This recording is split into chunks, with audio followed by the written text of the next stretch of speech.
La minute du vin. Bonjour. Contrairement à une idée reçue largement répandue, un bon vin ne se boit pas à la paille et planté directement dans la bouteille, pas du tout. Voici donc quelques conseils pour servir le vin. Servir à la bonne température, c'est important. Si le vin est trop frais, les arômes se font discrets. Si le vin est trop chaud, on sent davantage l'alcool à la dégustation. La température de service recommandée est différente pour chaque vin. Dans le détail, regardons la carte. Les vins rouges seront servis entre 14 et 17 degrés, les vins rosés de 10 degrés à 12 degrés du nord au sud, les vins blancs s'échelonneront de 8 à 13 degrés, on est dans la normale saisonnière, les vins liquoreux blancs seront servis entre 9 et 12 degrés, les vins mousseux enfin de 7 degrés à 11 degrés. Attention, des rafales de vent jusqu'à 80 km/h pourront localement souffler dans la bouteille. Mettre ou ne pas mettre le vin en carafe, telle est la question. Et la réponse est « ça dépend ». Pour un vin rouge de moins de 5 ans, c'est oui. Carafer le vin permet de l'aérer, il va s'étoffer et libérer davantage ses arômes. Ma recette, verser le contenu de la bouteille dans une carafe à large base et au goulot évasé pour mettre une grande surface de vin au contact de l'air et favoriser son oxygénation.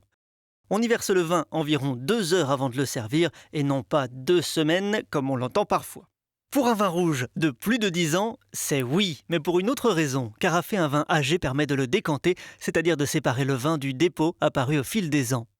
Ma recette, verser le vin dans la carafe au dernier moment afin de le laisser un minimum de temps au contact de l'air.